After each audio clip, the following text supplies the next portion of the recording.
Everyone hates long plane rides. The cramped spaces, uncomfortable seats, and bland food all make being stuck in a stuffy metal tube absolutely unbearable. But it's something we all have to deal with in order to enjoy the pleasures of traveling, whether you're exploring a brand new culture or revisiting one of your favorite places on Earth. But did you know that the reason plane rides are so uncomfortable is actually because it affects your body and alters your perception? These are 5 terrifying ways that traveling on an airplane can mess with your mind and health. Number 1. Your taste buds go haywire. The general consensus is that airline food is bland and tastes like cardboard no matter how it's presented. Many of us assume that since there are no functioning kitchens on board, our food is hastily prepared with little regard for seasoning, flavor, and taste. Actually, that's not really true. It all comes down to how our bodies adapt when we're 39,000 feet in the air. In a 2010 study, it was discovered that our taste buds lose some of their ability when we're flying. Because of several environmental factors such as altitude, cabin pressure, and recirculated air, nasal mucus dries up, rendering our olfaction or sense of smell practically useless. This prevents us from fully experiencing the scent of the food, which is a key component of taste. Moreover, the study has shown that the functionality of our sweet and sour tasting receptors drops by 30%, which means that in order to give us some semblance of taste, most airline foods are either made saltier or sweeter than normal.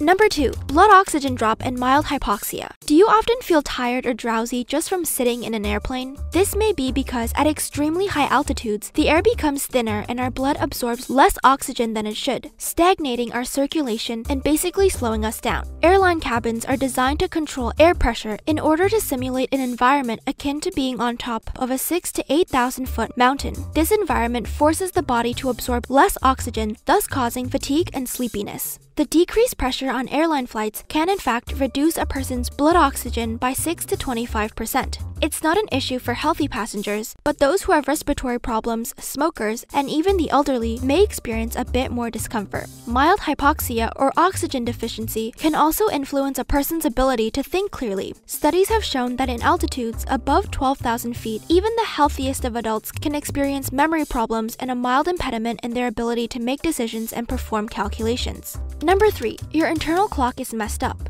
We're all too familiar with jet lag. It occurs when we travel to a different time zone. Our internal clock becomes confused, and we end up with serious fatigue. According to Jeffrey Sventek, the effects of jet lag are less intense when we're traveling from east to west, because the body prefers a sleep-wake cycle that's about 25 hours and not 24. When we're traveling from east to west, we're actually adding hours of daylight into our circadian schedule, which brings it closer to the preferred 25-hour mark. This is evident, for example, in people who travel from New York to Seattle regularly, as they will have less difficulty adjusting to the time difference. There really is no cure-all solution to jet lag. However, experienced travelers have different tips, such as working out after arriving or going to sleep during their destination's evening hours.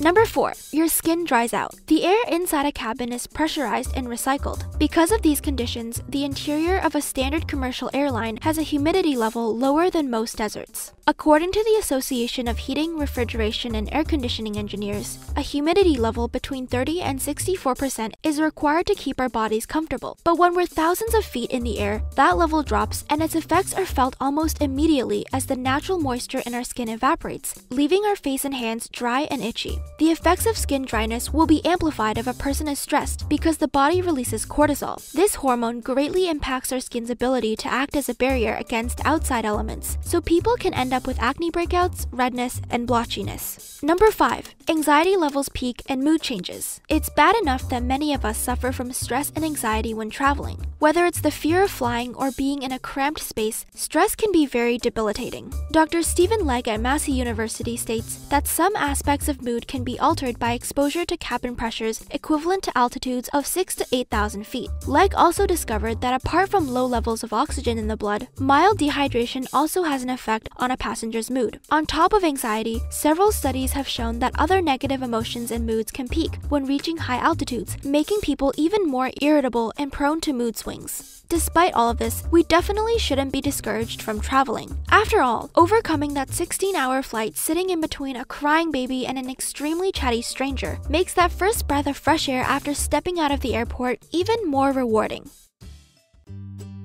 Thanks for watching! If you enjoyed this video, please let us know by giving it a thumbs up down below. And if you haven't already, remember to subscribe to our channel and click that little bell icon to get notifications for our next video. See you next time!